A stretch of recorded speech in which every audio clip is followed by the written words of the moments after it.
You're watching Buzz with Jess Lujan.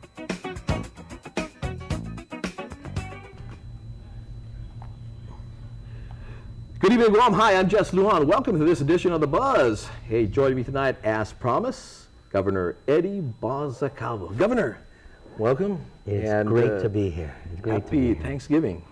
Thank you. Happy Thanksgiving. Again, thank you for allowing me this opportunity to spend this evening with you and the KUAM crew. Governor, I asked you to come in here, and likewise, we spoke a couple of days ago. You have some great news. I know it's been making the news, but why didn't you live speak to the people of Guam, break the news to them? First of all, I just want to wish everyone a happy Thanksgiving and health and happiness to all you and your families and the people of Guam. There's some exciting times for the people of Guam. For many years, people have been waiting for their tax refunds to come out on time. There's been a lot of promises made by many people.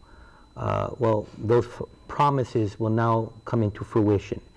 And I'm happy to say that come December 2nd and December 3rd, we will be distributing these tax refund payments out in various outlets in Guam, the Ganya Shopping Center, Micronesia Mall, and GPO, and we are still trying to get,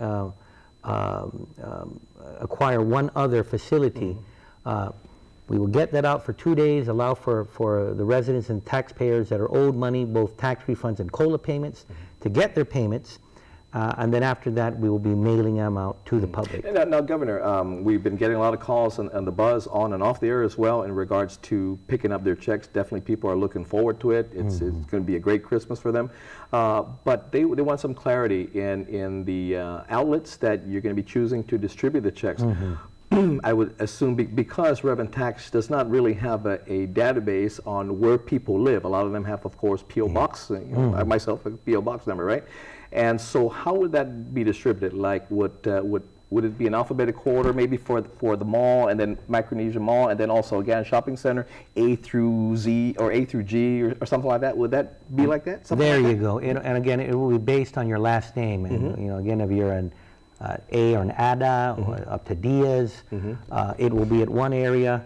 And again, for those last names with those letter designations, they will be designated to other areas, again, those facilities.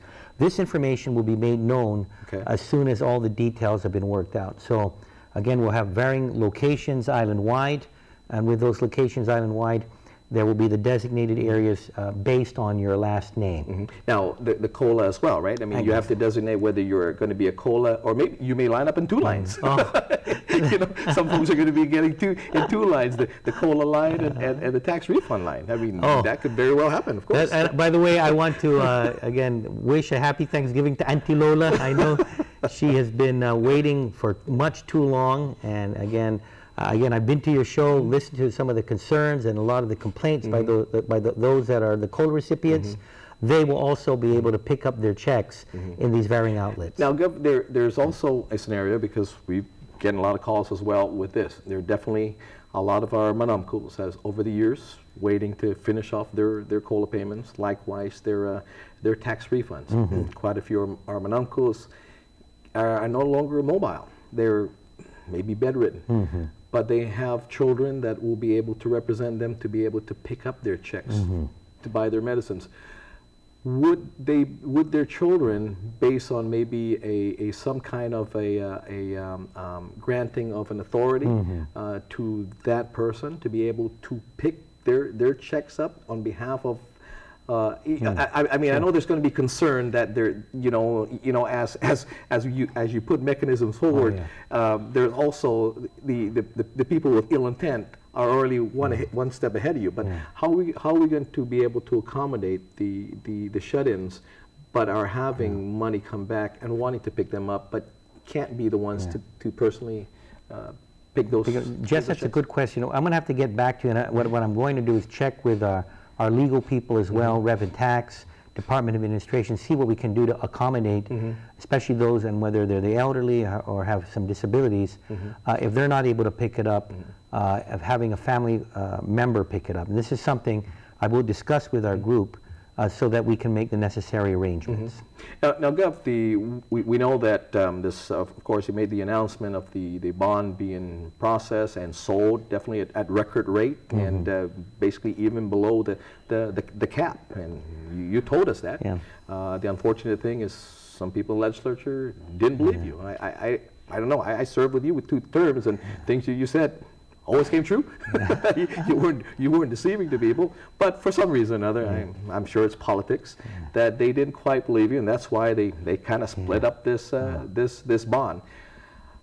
It's great that we're having it, but we're still going to have to go back and revisit, because the 2011 tax refunds will not be included in this, right? The original legislation put forward to the legislature for paying all past due refunds. Again, we understand the legislative process, and of course, we had the backing of all the Republicans and most of the moderate Democrats. It was a few in the top leadership positions of the Democratic majority that really had more of an adversarial position on moving this forward. But it prevailed. We prevailed. Unfortunately, we did have to do this through consensus. And that meant splitting the bond. I wish it couldn't have happened. I wish it didn't happen, because we got these record low interest rates. We can get it all to the people at one time. But now, because of how this has worked out, we're going to have to go back to the legislature with a second bill so that we can push forward in, again, getting that second series for 2011. And I'm hopeful that, again, from what has been born out of the events in both either the A credit rating, which I think some of the leadership didn't think could happen, as well as the 4.94% interest that we garnered, which I think, again, the Speaker, the Vice Speaker, and the Ways and Means Chair didn't believe could happen either. It's happened. And I'm going to hug them with open arms, and hopefully they can go along with us in the second round. And it's not about being a Democrat or Republican. It's obvious that both parties supported at least the majority of the Democrats and Republicans in the legislature. We just need the leadership to go along with it as well. Hey, we're going to take a quick break, Governor. We'll come back, and if you want to chime in our conversation, say anything to the Governor, it's 632-8255 or 632-TALK when we come back.